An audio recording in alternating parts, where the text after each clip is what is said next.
Welcome. Today is a data-first deep dive into the Philippine Air Force and how its strike power is evolving for 2025. We will stick to verified facts, official PAF and DND releases, government procurement records, international news reportage, and defense think tank analysis. The force is being reshaped by strategic necessity and a clear assessment of its operational environment. This evolution impacts power projection, territorial defense, and regional stability in the Indo-Pacific. It is not just hardware, it is a deeper shift in doctrine, training, and ambition. The PAF is pivoting from internal security toward external defense challenges across a vast maritime domain. We will examine inventory, recent and planned procurements, how new systems enhance reach and precision, and the supporting logistics, training, and intelligence network. All analysis is grounded in publicly available and verifiable information. This overview supports policymakers, defense planners, and informed observers with a clear picture of strike capability heading into 2025. The journey is far from over, but the direction is set toward a more modern, capable, and strategically relevant force. The backbone of current fast jet strike capability is the FA-50PH Fighting Eagle light combat aircraft. Procured from Korea Aerospace Industries, the FA-50PH marked a return to supersonic fighters after F-5 retirement in 2005. While light, the FA-50PH performs air-to-air interception and, critically, air-to-ground strike. Modern avionics, radar, and a digital cockpit are a technological leap, anchoring combat air patrols and quick reaction alert. For dedicated ground attack in low-threat environments, the A-29B Super Tucano provides long loiter, low-cost, and short-field operations. Armed with guns, rockets, and precision-guided munitions, it delivers persistent, accurate fire support. Legacy OV-10 Broncos and armed helicopters, including MD-520MG and newer T-129B ATAC, provide responsive firepower in complex terrain. These rotary assets are a critical layer within a joint, multi-echelon strike construct. Transport fleets like C-130 and C-295 enable power projection and sustainment across the archipelago. Logistics allow dispersed sortie generation, extending operational radius and positioning assets where needed. Without robust logistics, strike fleets are constrained. Enablers turn aircraft into strategic effects. Horizon 2, 2018 to 2022, was pivotal in augmenting strike capabilities. A landmark acquisition, 6 T-129B ATAC attack helicopters from Turkish Aerospace. Deliveries began in 2022, bringing anti-armor and precision strike to the helicopter fleet. With advanced sensors, EW suites, and guided missiles, T-129B outclasses legacy light-armed helos. Horizon 2 emphasized intelligence, surveillance, and reconnaissance as a prerequisite for effective strikes. New ground-based air surveillance radars improve coverage, closing monitoring gaps. Dedicated ISR aircraft, reportedly King Air 350-based, add persistent maritime surveillance and target identification. Upgrades include advanced munitions, targeting systems, and publicly discussed BVR missiles and precision bombs.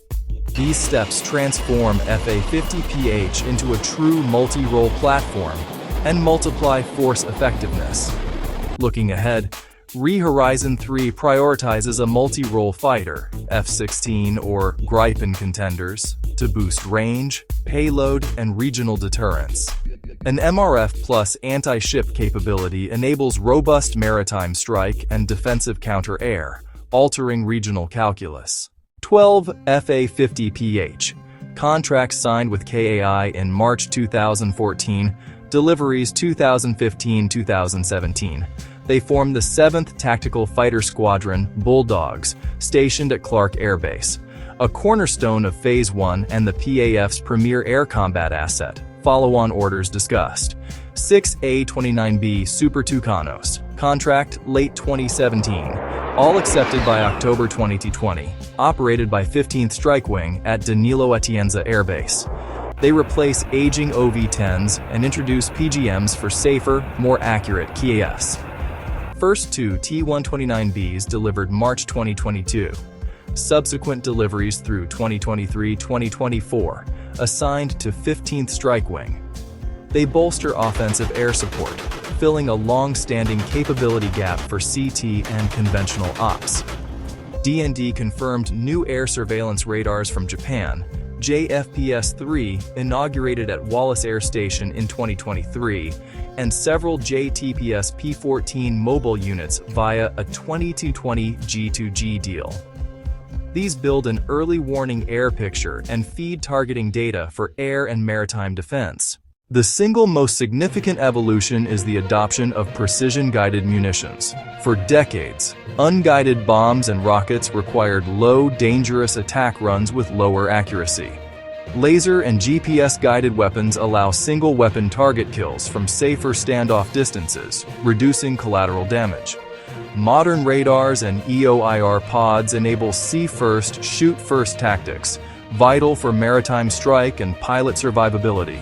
Expanded ISR, ground radars plus airborne surveillance, creates a persistent operational picture.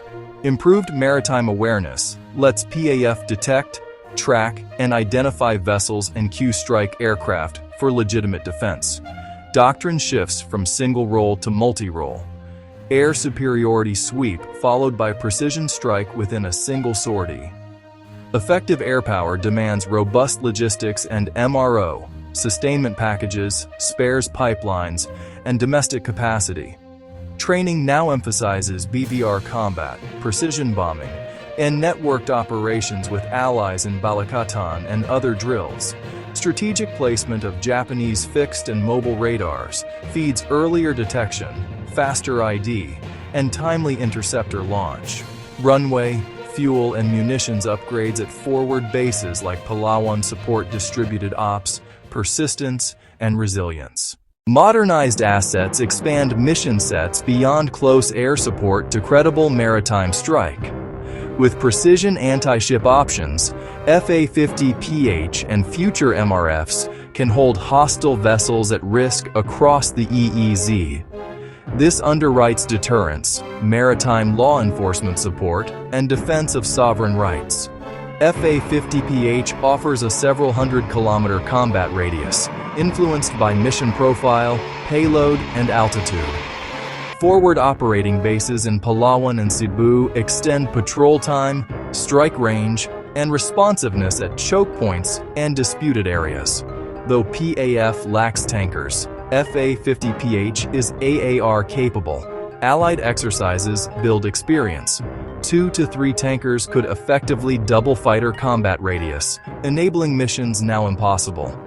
Enhanced ISR and PGMs enable air interdiction against command posts, logistics nodes, and radar sites. Surgical strike options raise costs for adversaries and strengthen national defense credibility.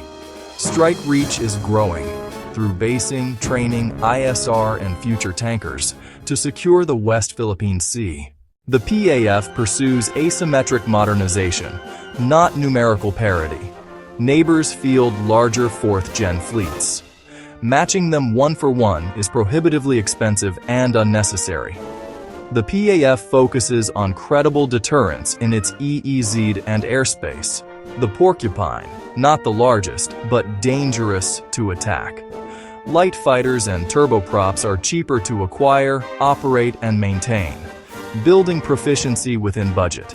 FA-50PH provides a supersonic, radar-equipped stepping stone, preparing the force for a more advanced MRF.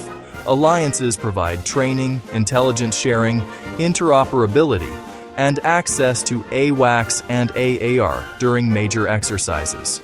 Plugging into a coalition framework yields a collective deterrence effect while the PAF builds independent capacity. First imperative: consistent, predictable funding for operations, spares, fuel, and maintenance. Prioritize ISR and network-centric capabilities. connect sensors, command centers, and shooters in real time. Acquire a credible multi-role fighter and bundle with 2 to 3 tankers to transform strategic reach. By 2025, the PAF is building a focused strike capability around precision, surveillance, and smart logistics. If you value fact-first briefings, tap subscribe, ring the bell, and drop your sharpest question below. We may feature it in our next strategic update.